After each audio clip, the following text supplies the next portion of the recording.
Bonsoir à toutes et à tous, nous sommes le mardi 9 juin, soyez les bienvenus sur Monaco Info, voici les titres de ce journal. Monaco en finale du championnat de France de basket grâce au dernier match de demi-finale face à Nanterre où les Monégasques se sont imposés hier 89-78. Environ 300 000 personnes meurent par noyade chaque année à travers le monde selon l'OMS. Eh bien, la Fondation Princesse Charlène a organisé aujourd'hui son traditionnel Water Safety Day, un rendez-vous indispensable à l'approche de l'été. La classe Ulysse du collège Charles III est sensibilisée au monde marin. Les élèves de cette section spécifique ont fait une balade en mer dans le sanctuaire Pélagos ce matin où ils ont eu la chance de voir des rorquals et des dauphins. Notre invité du jour, Laure Bottaro, proviseur du lycée Albert Ier, se prépare pour les épreuves du bac qui démarrent ce jeudi. Pendant ce temps, des élèves de collège et de seconde ont eu le résultat des premières Olympiades de mathématiques qui se sont déroulées en avril dernier. Et enfin, le miel était l'ingrédient principal des élèves du lycée Régnier 3 qui proposaient ce mardi un menu spécial ruche au restaurant d'apprentissage Le Cordon d'Or. On est en finale. Monaco s'est imposé hier au soir à Nanterre lors du match 4 des demi-finales du championnat de France de basket, 89-78. 3 victoires à 1 pour la Roca Teams qui propulse donc Monaco vers les finales. Le résumé de la rencontre signé par nos correspondants Justin Hadel et Jérémy Henry. Ils sont passés à côté du premier quart-temps. Les Nantériens ont dès le début de la rencontre donné le ton, perturbant le jeu monégasque. Pourtant, la bête blessée en est vite revenue à son basket pour prendre le dessus sur la rencontre avant la mi-temps. Le match c'est 40 minutes. Non, c'est pas les 5 premières minutes, c'est bien de commencer comme ça. C'est mieux de commencer comme ça que dans l'inverse, mais un match c'est 40 minutes. Monaco a profité d'un adversaire confus et très indiscipliné pour assurer son avance, sans oublier la prestation de grande qualité de 2 joueurs cadres, Strazel, mais surtout Okobo et ses 24 points inscrits lors de la rencontre. C'est lui qui prend la responsabilité aujourd'hui, la majorité du temps, mais Mathieu, il était aussi très agressif en attaque. Il a mis beaucoup de pression sur le ballon. Je pense que grâce à cette pression, cette agressivité sur le ballon, presque tout terrain de Mathieu, on a changé le rythme de match. Avec ce succès, la Roca Team se qualifie pour sa 7e finale en 8 ans, mais peut surtout espérer remporter un 4e trophée cette saison, qui plus est très mouvementé. On est du genre de basket, on est compétiteur. C'est pas parce qu'on a eu une saison avec des hauts, des bas, avec des difficultés qu'on va pour autant abandonner. Ça serait justement pire, c'est-à-dire qu'on a eu des difficultés, on a eu tous les problèmes qui sont sortis dans les médias, et en plus partir la queue entre les jambes, ça serait vraiment cracher sur la saison en fait. Donc nous on est compétiteurs, on a envie d'en tirer le maximum. Les Monégasques vont donc pouvoir se reposer quelques jours avant le premier match de cette finale qui les opposera à Paris ou Cholet, qui disputent ce soir leur match 4. La plage du Larvoto s'est transformée ce matin en un terrain de formation et de prévention à la noyade. La Fondation Princesse Charlène a organisé aujourd'hui son traditionnel Water Safety Day, un rendez-vous qui est devenu indispensable au fil des années et particulièrement à l'approche de l'été. Émilie Rousseau et Camille Caloni ont suivi pour vous cette session. Voyez le reportage. 2, 1, début des ateliers. Savoir réagir face à un danger, maîtriser les gestes qui sauvent, en principauté, la sécurité aquatique est une priorité portée depuis plus de 10 ans par la Fondation Princesse Charlène de Monaco. Chaque année, elle organise des ateliers baptisés Water Safety, une journée à destination des scolaires de la principauté mêlant sport, prévention et secourisme. Doucement. Super, bravo, alors on se donne les mains. Allez, bravo les gars. Bravo. On est une génération où on est beaucoup moins les yeux rivés vers le large, vers la plage, mais plutôt sur son téléphone. Et donc on a oublié qu'il fallait surveiller au quotidien, et je dirais même à la minute. Il est très important pour nous d'enseigner ou de moins d'éduquer les nouvelles générations à la notion de surveillance, d'analyse, d'alerte et en même temps de prévention et de secours. Plus de 70 collégiens monégasques de 6e et de 5e ont participé à une série d'exercices pratiques proposés en collaboration avec le Centre de sauvetage aquatique et de plongée de Monaco et de la Croix-Rouge monégasque. Encadrés par des professionnels et des ambassadeurs de la Fondation, ils ont ainsi pu se former aux techniques de sauvetage côtier, à l'utilisation des bouées de secours et des nipperboards, et se sont initiés aussi aux gestes de réanimation. Je trouve que c'est intéressant qu'ils nous fassent une opportunité de découvrir comment on sauve un peu les gens en cas de situation grave. Les activités, elles sont très bien et que c'est très bien organisé et qu'il y a les Croix-Rouges aussi qui nous apprennent aussi comment faire le massage après le massage cardiaque, on va dire, je ne sais pas comment ça s'appelle. Et voilà. Je trouve que c'est intéressant cette journée parce que au moins plus tard si jamais quelqu'un se noie, on pourra l'aider à le sauver, etc. Et les activités elles sont bien et au moins on peut être quand même avec nos amis même dans une journée pour apprendre. Allez, on revient. Selon l'OMS, 300 000 décès par noyade sont enregistrés chaque année dans le monde, un chiffre qui concerne de manière disproportionnée les enfants et les jeunes. Ces campagnes de sensibilisation et de prévention restent donc primordiales et c'est pour cela que ces ateliers de la Fondation Princesse Charlène ne se limitent pas qu'à Monaco. Dans le format que vous voyez ici derrière moi, c'est un atelier que l'on duplique aisément sur les côtes dans le sud-ouest de la France, mais également sur les côtes italiennes, dans ce format-là. Et puis ensuite, si on part dans des continents un peu plus éloignés, Asie, Afrique, là on va plus être dans un apprentissage de survie. Comment vous sauvez vous-même, c'est le premier apprentissage. Donc, l'apprentissage a plus une dimension d'urgence plutôt que juste on évolue en toute sécurité. Pour renforcer ce message, la Fondation Princesse Charlène lancera dès cet été une campagne de prévention à la noyade. Une plongée au cœur de la mer et de l'inclusion. Les élèves de l'Ulysse du collège Charles III participent à un programme unique entre ateliers pédagogiques et sorties en mer dans le sanctuaire Pélagos. Une initiative qui mêle découverte, sensibilisation à l'environnement et ouverture au monde. Un reportage de Vanessa Dessy sur des images de Julien Logier. C'est une immersion au cœur du vivant. L'Odyssée de l'Ulysse propose aux élèves du collège Charles III un parcours éducatif centré sur la découverte du monde marin et la sensibilisation à l'environnement. C'est un programme où la nature vient dans la classe, mais c'est surtout nous qui allons vers la nature, là, pour changer. Et là aujourd'hui, là, on peut voir à la fois des dauphins qu'on a croisés ce matin, puis là on vient juste de croiser 2 rorquals, c'est juste fantastique, dont une qui est juste derrière nous. Lui va capturer 33 tonnes de CO2 dans sa vie, ce qui est énorme. Et aujourd'hui, la nature nous rend des services. Et ce programme, il est là vraiment pour leur permettre de mieux comprendre du coup le milieu marin, voilà, qui est juste à nos portes, dans ce sanctuaire Pélagos. Et il faut aussi la protéger pour ça. Voilà. Donc ça, c'est aussi notre mission avec le projet Carbone Bleu, mais qui est intimement lié, bien sûr, avec l'Odyssée de l'Ulysse, avec tous nos programmes d'intervention dans les classes à Monaco et en France. Aux côtés des élèves, une éducatrice spécialisée accompagne cette découverte du monde marin.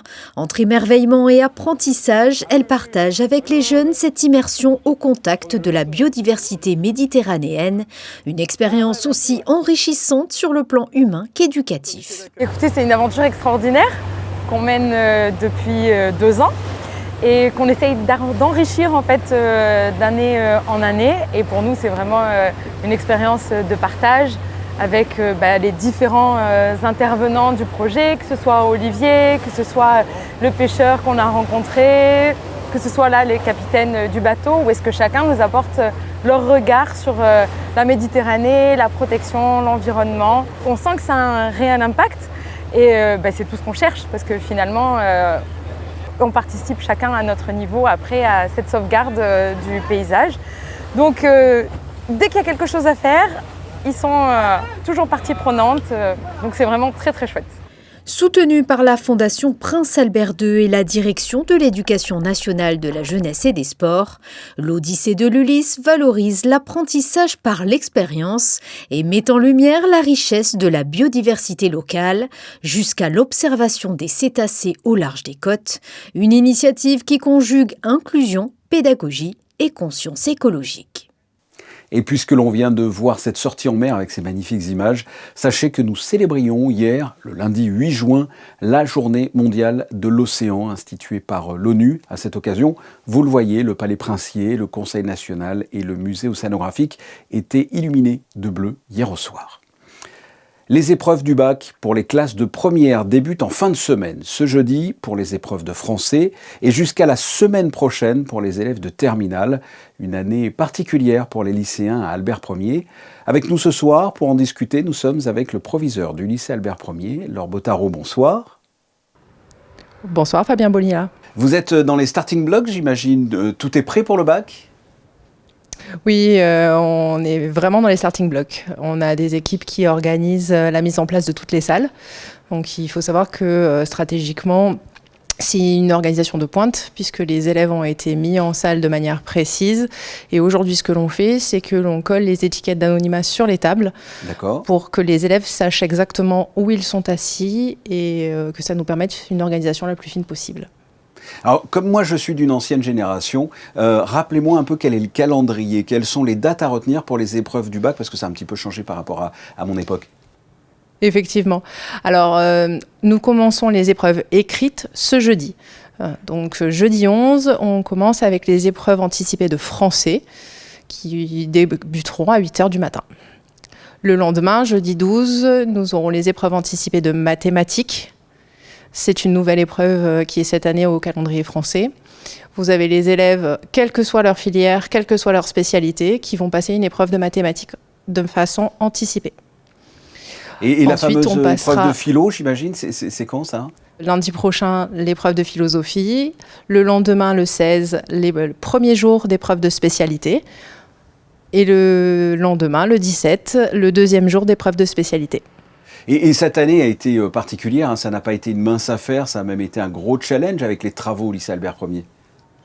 Oui, elle a été bien remplie cette année-là. On a dû faire preuve de beaucoup de résilience, notamment les élèves, les enseignants. Je pense qu'ils ont joué le jeu, ils ont quand même bien travaillé et ils vont avoir de très bons résultats. C'est une grosse charge de travail, la préparation du bac pour le corps enseignant. Oui. Ouais. C'est quand même une bonne charge de travail. Donc les enseignants, que ce soit en spécialité ou dans le tronc commun, ils ont vraiment cet intérêt de faire des évaluations qui sont en accord avec les attendus pour que les élèves ne soient pas surpris lors des épreuves. Il y a tous les dossiers à remplir, les dossiers de suivi, le livret scolaire qui est étudié lors du bac, faire remonter les notes de contrôle continu, c'est un gros travail. Et ensuite, les équipes éducatives et les équipes administratives doivent également faire de nombreuses remontées et beaucoup de préparation. Alors, je ne vais pas vous demander de me faire un pronostic ou de lire dans une boule de cristal et me donner déjà les résultats, mais est-ce que cette année, avec des lycéens qui en début d'année scolaire étaient à l'Annonciade, qui après Noël se sont retrouvés un peu dispersés, pour maintenant participer à des épreuves au lycée Albert Ier sur le Rocher, est-ce que ça peut jouer sur les résultats ? Honnêtement, je dirais qu'ils ont été aussi bien préparés que d'habitude. On les a accompagnés au plus près. Les enseignants ont été extrêmement attentifs au fait de finir dans les temps, de garder un temps de révision avec eux. Ils les ont vraiment extrêmement bien suivis. Je dirais que ça n'aura pas d'impact sur les résultats. Je leur souhaite à tous de réussir, bien sûr.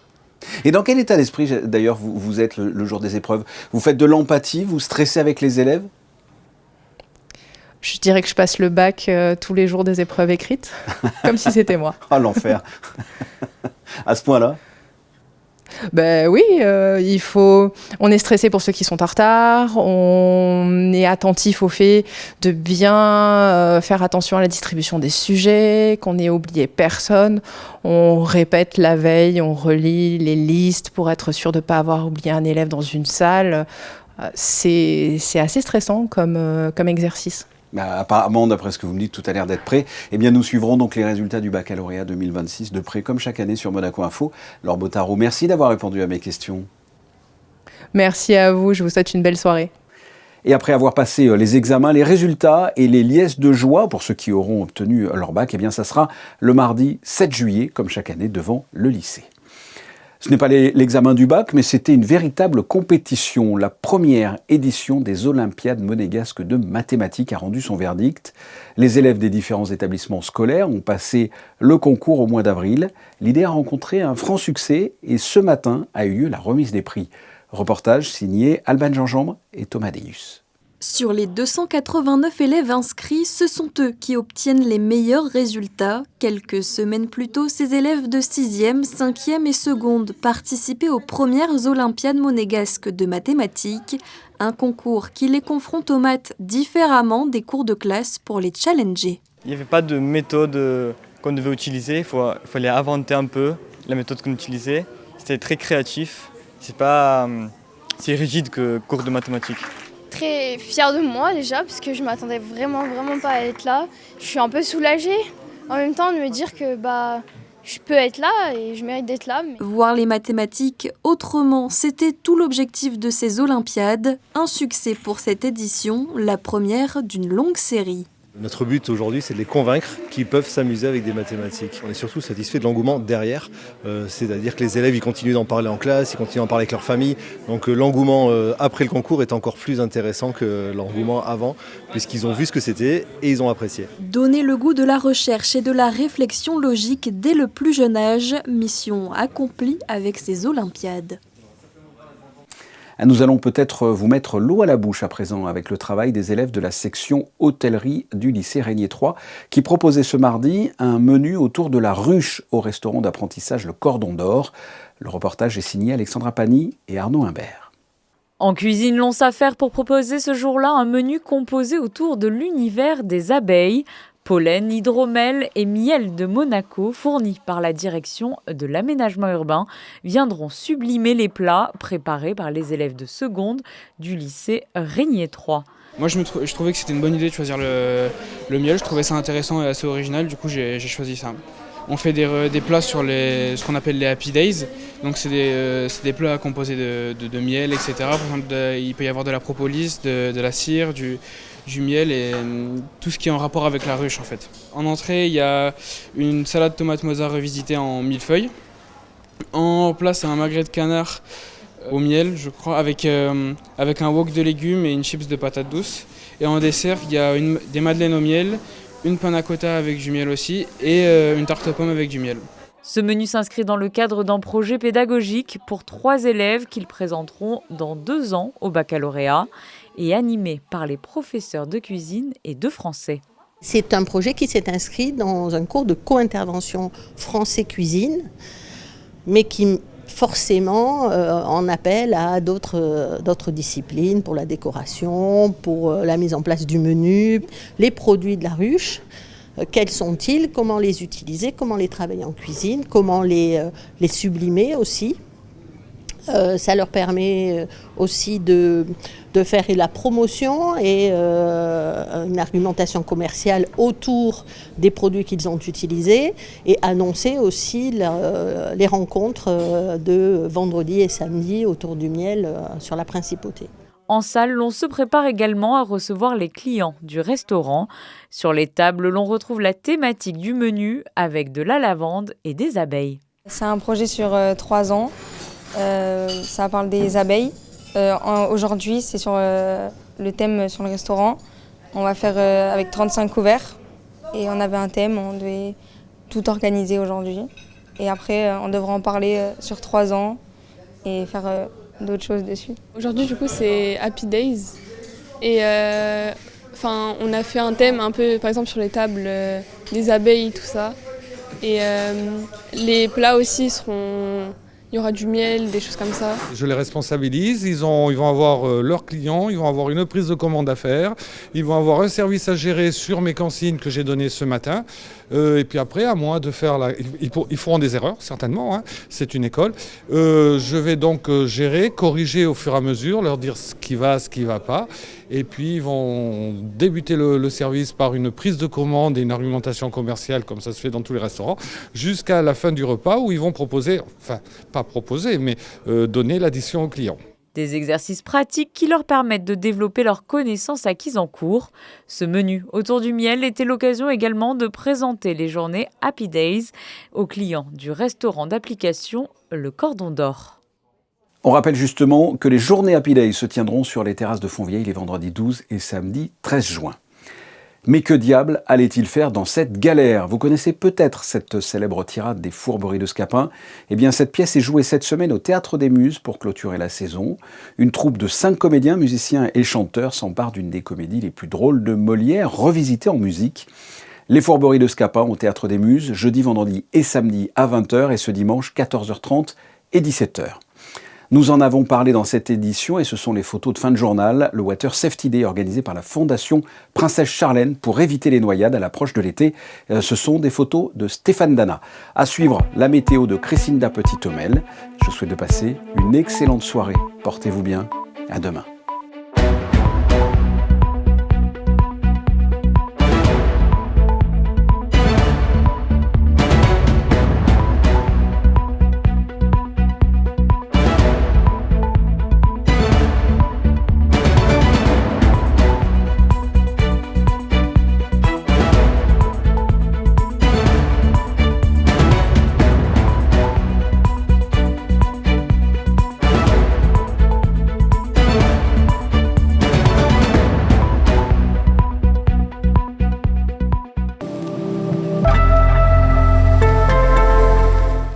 Bonsoir à tous. Demain, le soleil brillera sur la principauté du matin jusqu'au soir. Les températures seront comprises quant à elles entre 19 et 31 degrés. Pensez surtout à vous hydrater car il fera très chaud. Nous fêterons sinon les Landry, un évêque du 7e siècle connu pour avoir fondé à Paris l'un des premiers hôpitaux destinés à accueillir les plus démunis.